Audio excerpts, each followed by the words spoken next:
everybody and welcome back to another brand new video where today, as always, we are continuing the Series 1 reviews, the Series 1 lookbacks on each episode of the series, 15 years to the day after each story aired. This week it's the 21st of May, so we reach The Empty Child, the first part of the Steven Moffat two-parter.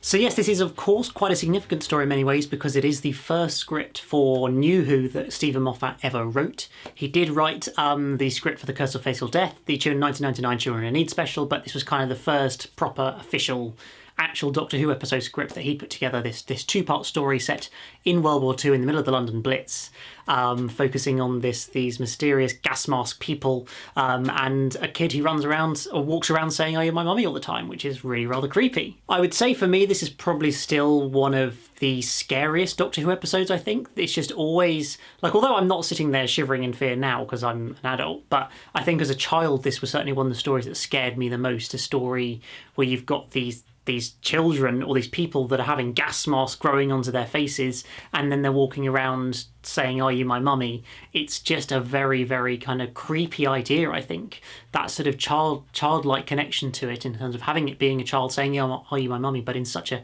creepy and stalkerish way that I think is just such a sort of terrifying concept and idea that it's not surprising that this was generally considered one of the most scariest episodes of Doctor Who of all time, quite frankly. And although something like Blink is scary in a way, for me, I've never found a story like Blink particularly scary. I think I'm just, that sort of jump scare idea doesn't really do it for me in the same way as this pure kind of creepiness that the idea of this empty child sort of brings into the story, I think. There's no denying that probably one of the most scariest visual scenes of Doctor Who I can think of is the moment that Dr. Constantine, towards the end of the story, converts into this gas mask zombie as we see this sort of gas mask growing out of his mouth and then over his eyes and into his whole face. I cannot sort of think offhand of a visually more scary and creepy image in Doctor Who than that. That really, I think, was probably pushing the boat for what Doctor Who could get away with in terms of doing something so visually scary in terms of visual horror elements, I think. So, I mean, I really like it. I think it's really cool and it's really great to do sort of more creepy ideas with Doctor Who sometimes. But yeah, I definitely think they were pushing it to the limit with something like that. Now, of course, one of the other significant things about this story is it's the first ever appearance of Captain Jack Harkness. He gets introduced in this story, although I think very much more an RTD character. It is, of course, interesting that he was introduced for the first time in a Steven Moffat episode, but then throughout the Steven Moffat era was never brought back. So it's just quite an interesting idea, I think, really. And it's just an interesting fact, frankly, that he was never brought back under Steven Moffat, despite his first episode being written by Steven himself. And I think it is immediately a great sort of first appearance for Captain Jack, kind of watching it in retrospect, of course, with all the future history to come of both him in Doctor Who and in Torchwood, to see him at this such early stage, but still kind of see many of the sort of flirtatious elements of Captain Jack and just the sort of ultra confidence he's got in himself, but then also the kind of realising he's a con man as well and having to kind of give that up to them and sort of being a little bit kind of disappointed in himself, I guess, really at this point. And although we've very much seen very little dialogue between the Doctor and Captain Jack, as this is only the first part, there's obviously a lot more of that to come in the second episode. And I just think he immediately kind of has that screen presence of this sort of futuristic alien time traveler-y type dude. Well, not necessarily alien, but humanoid time traveller dude who also is kind of a con man, but he's I guess, a time agent of sorts and a bit of a time traveller, being able to come back from the 51st century to the 1940s. So as I mentioned, of course, this is Steven Moffat's first script for the show, and I feel like right from the very first scene, it just feels like a Steven Moffat episode. I feel like because he's written so many episodes over such a long period of time, over a 12-year period, from The Empty Child through to the Twice Upon a Time in the end, at the very end of it, you get kind of so used to the way that, in particular, that Steven Moffat writes the character of the Doctor, just the kind of way of speaking that the Doctor has written, and just some of the words used when written under Steven Moffat, I think is just noticeably different to certainly the vibe you get from the rest of Series 1 when it's under Russell, much more under Russell's control, because I get the impression that this episode was sort of not touched too much by Russell or by any sort of script editing or anything like that, just because Steven Moffat is such a strong, accomplished writer in the first place and doesn't really need that much assisting to be able to get a good script out of it. So a lot of the kind of just ideas and ways of writing and sort of turn of phrase that Steven Moffat uses in his writing are so very noticeable in this story. I think some of just like that very first scene when the Doctor's talking about how the colour of alert is mauve, or the colour of danger is mauve in the rest of the universe, and it's only humans who have red alert. And I don't know, it just strikes you instantly, I find, as very Steven Moffat-y in the way it's written. And I think it gets even more like that from what I remember in part 2 as well, which is something, of course, I'll look at next week. But I think it's just great to kind of have these initial initial sort of early moments of Steven Moffat's writing, knowing how important and how much he's going to do for Doctor Who in the future series to come, all the way through to the end of Series 10, of course. One cool little fact that I was reading up on about this first part was that originally Steven wanted to entitle it An Empty Child, in reference to an unearthly child from the very first episode of Doctor Who, because we know Steven is a massive fan of Doctor Who in general, so any opportunity he has to kind of get a reference in like that, I think he really wanted to. And so there's not really any clear reason why they ended up not going with An Empty Child and changing it to The Empty Child.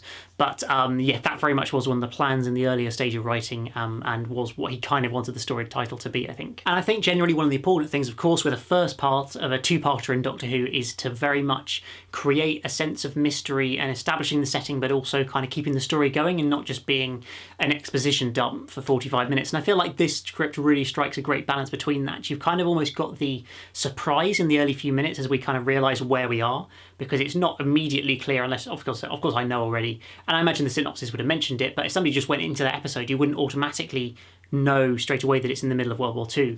And so that gradual realisation, and then the Doctor going in, doing his little comedic moment, not realising that they're in the middle of World War II, and then the sort of air raid siren going off, I think is just such an effective way to kind of introduce us into what this setting of this story is going to be, adding instantly in the really creepy elements of the Are You My Mummy child appearing and Rose kind of following him around a little bit and then getting caught up with Captain Jack, of course, as well. It just felt like that was a great way to initially establish the setting of it, and then the mystery surrounding who this child is and what's going on there, and also the character of Nancy, who's then established a little bit later on in the episode as well. I think she's a very kind of effective character. Clearly she's holding a lot back at this stage.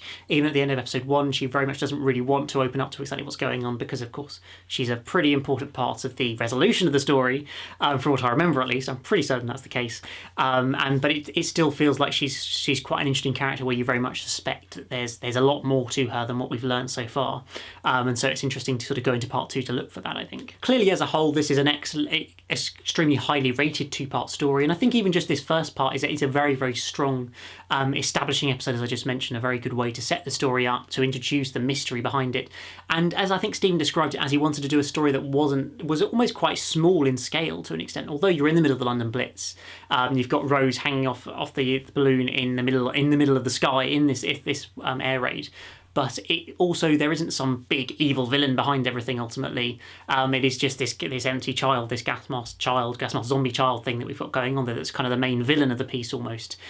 Just giving it a sort of more character focused and driven story, which of course gets a lot more explored in the second part of this story. But I think it's just almost notable for a template for what Steven Moffat does with Doctor Who throughout his era in particular. In a lot of the stories you were expecting to be big, massive, sort of epic scale stories, actually become much smaller, more character-focused stories. And I think right from episode 1, that's already noticeable. And so, yeah, it's just a really good kind of window into the future of Doctor Who in many ways. The future of what New Who was going to become already in this very, very first episode that he wrote. But yeah, so that, guys, is my thoughts on The Empty Child. Please do let me know your thoughts on it in the comments below. Particularly try and focus on just this first episode if you can, because of course there'll be another video looking at the second part of this story next week. But I hope you guys have enjoyed this video, and as always, hit the like button, that subscribe if you're new here, and thank you guys for 7,000 subscribers. It's bonkers, it's crazy, I don't know how I did it, but thank you so much. You're amazing. And yeah, just thank you for always sticking with me and actually wanting to watch my videos and enjoy them and things. It's absolutely crazy. But yes, guys, apart from that, I hope you guys have a great day, and I'll see you again for a brand new video very soon. Goodbye.